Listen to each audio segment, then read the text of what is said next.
بدکار ساس کا انجام۔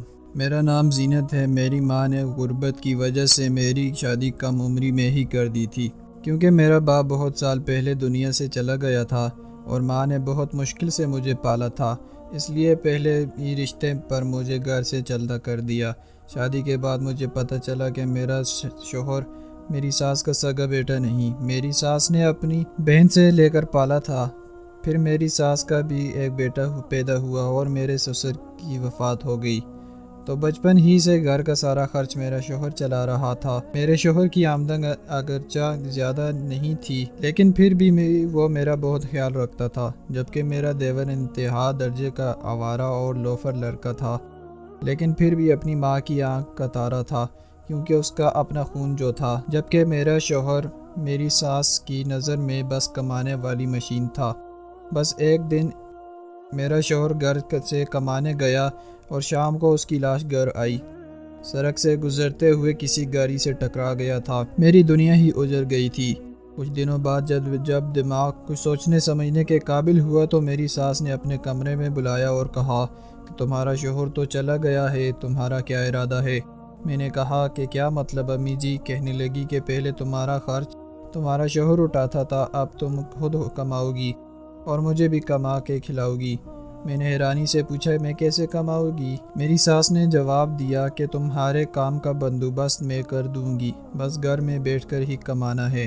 میں نے سوچا کہ اب کوئی ٹھکانہ بھی نہیں ہے، جہاں پناہ ملے تو بہتر ہے، کچھ نہ کچھ کام دھندا کر لوں گی۔ میں نے کہا ٹھیک ہے۔ میری ساس میری سعادت مندی سے بہت خوش ہوئی۔ اگلے دن شام کے وقت میں نہا کر باہر نکلی تو گھر کے صحن میں دو مرد بیٹھے تھے، شکل سے جرائم پیشہ اور کپڑوں سے کھاتے پیتے گھر کے لگتے تھے۔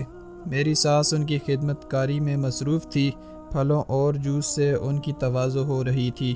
میں سوچ میں پڑ گئی کہ یہ کون اتنے اہم لوگ ہیں۔ میری ساس تو کبھی کسی کو مفت میں مری ہوئی مکھی نہ دے، لیکن یہ حیرانگی جلد ہی ختم ہو گئی۔ میری ساس میرے کمرے میں آئی اور کہنے لگی کہ جلدی سے تیار ہو جاؤ، آج تمہارے کام کا پہلا دن ہے۔ میں نے پوچھا کہ کیسا کام؟ مجھے تو کچھ پتہ نہیں تھا۔ میری ساس مسکرا کر کہنے لگی کہ بہو تم بہت بولی ہو، یہ جو مرد باہر بیٹھے ہیں تم ان کے ساتھ جاؤ گی، دیکھو ایک رات کے 10,000 وصول کیے ہیں۔ میں نے ان سے میری ساس نے مٹھی میں بند نیلے نیلے نوٹ میری آنکھوں کے سامنے لہرائے تو مجھے اس وقت سمجھ آئی کہ میری ساس نے اس کام دھندے کا ذکر کیا تھا۔ وہ کچھ اور نہیں بلکہ جسم فروشی تھا۔ مجھے چکر سے آنے لگے۔ میں نے نفرت سے کہا کہ مجھے نہیں کرنا یہ گندا کام، میں بھوکی رہ لوں گی لیکن اپنا جسم فروخت نہیں کروں گی۔ میری ساس ایک دم طیش میں آ گئی اور مجھے بالوں سے پکڑ کر کہنے لگی کہ دیکھو لڑکی، یہاں رہنا ہے تو میری بات ماننی پڑے گی، ورنہ گھر سے نکال دوں گی اور باہر بھی سب لوگ تمہارا جسم ہی نوچیں گے۔ میں نے بہت احتجاج کیا، لیکن میری ساس نے دونوں مردوں کی مدد سے مجھے کھینچ کر گھر سے نکالا اور کار میں ڈال دیا۔ ایک آدمی نے ڈرائیور سیٹ سنبھالی اور دوسرا مجھے بازو سے پکڑ کر پچھلی سیٹ پر بیٹھ گیا۔ کار منزل کی طرف چل پڑی۔ میں مسلسل اپنی قسمت پر رو رہی تھی۔ مجھے اپنا شوہر یاد آ رہا تھا۔ اس نے غریب ہونے کے باوجود مجھے عزت اور زندگی کی چھوٹی چھوٹی سہولتیں دیں۔ کار ایک رہائشی علاقے میں ایک بڑے بنگلے کے گیٹ پر رکی اور گیٹ کھلنے پر اندر داخل ہو گئے تھے۔ وہ مجھے کار سے اتار کر دوسری منزل پر ایک کمرے میں لے گئے اور کہا کہ رات تک یہاں آرام کرو، فریج میں پانی اور کھانے پینے کی چیزیں موجود ہیں، اور ہاں کوئی چالاکی کرنے کی کوشش مت کرنا، کیونکہ ہم نے تم کو کل صبح بحفاظت تمہاری ماں کے حوالے کرنا ہے۔ ہم رات کو تمہارے پاس آئیں گے اور اپنی ایک ایک پائی وصول کریں گے۔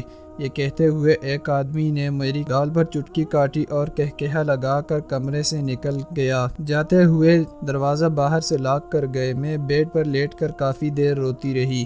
مجھے اپنا انجام صاف نظر آ رہا تھا۔ بھلے میں نے غربت میں بچپن گزارا تھا، لیکن میری ماں نے مجھے ہمیشہ عزت سے جینا سکھایا تھا۔ مغرب کی اذان کی آواز کانوں میں پڑی تو میں نے اٹھ کر کمرے کی کھڑکی کھولی۔ تازہ ہوا اندر آئی تو میری گھبراہٹ کچھ کم ہوئی۔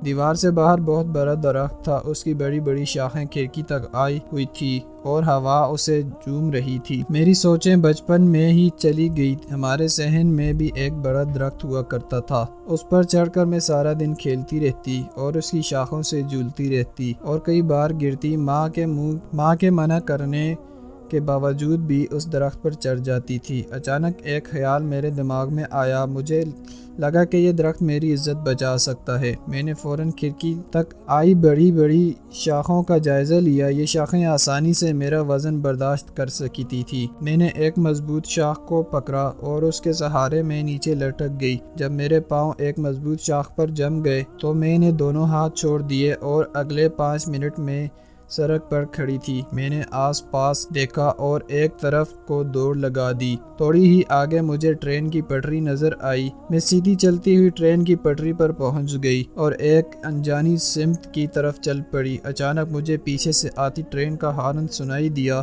ٹرین ڈرائیور بار بار ہارن دے رہا تھا۔ میں نے فوراً فیصلہ کر لیا تھا کہ میں زندہ رہی تو جگہ جگہ پر مجھے جسم کے بھوکے درندے نوچ کر کھائیں گے اور بار بار مرنے سے بہتر ہے ایک ہی بار مر جاؤں۔ میں سر جھکا کر چلتی رہی۔ موت لمحہ لمحہ میرے قریب آتی جا رہی تھی۔ اچانک کسی نے میرا بازو پکڑا اور مجھے اپنی طرف کھینچ لیا۔ اس وقت ٹرین شور مچاتی میرے پاس سے گزر گئی۔ جس شخص نے میرا ہاتھ پکڑ کر مجھے مرنے سے بچایا، اس نے مجھے اپنی باہوں میں اٹھایا اور مجھے ایک انجان جگہ پر لے گیا۔ میں نے خود کو چھڑانے کی بہت کوشش کی لیکن ناکام ہو گئی۔ اس نے مجھے زمین پر گرایا اور میرا چھیڑ چھاڑ کرنی شروع کر دی۔ میں چیختی رہی لیکن میری مدد کو کوئی نہیں آیا۔ پورا 1 گھنٹہ اس نے میرے ساتھ چھیڑ چھاڑ کی۔ اس نے وہ سب کچھ میرا ساتھ کر ڈالا جس کا مجھے ڈر تھا۔ اچانک ایک آدمی آیا اور اس نے مجھے اس درندے سے بچایا اور مجھے قریبی پولیس اسٹیشن میں لے گیا۔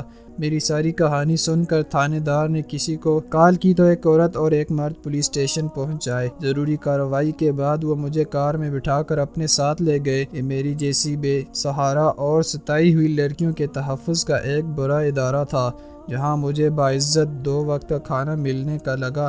میں نے اپنی ادھوری تعلیم دوبارہ شروع کی اور کچھ عرصہ کے بعد اپنی محنت کے بل بوتے پر اس ادارے کی سربراہ بن گئی۔ آج میں اپنی جیسی بے سہارا عورتوں کی سہارا دیتی ہوں اور ان کی ہمت بنتی ہوں، اور آپ لوگوں سے گزارش کرتی ہوں حالات جیسے بھی ہوں ان کا مقابلہ کرو، کیونکہ اس میں انسان کی بہتری ہے۔ پیارے دوستو، اگر آپ کو یہ ویڈیو پسند آئی ہو تو لائک ضرور کر دیں، اور اگر آپ میرے اس چینل پر نئے ہیں تو چینل کو سبسکرائب ضرور کریں۔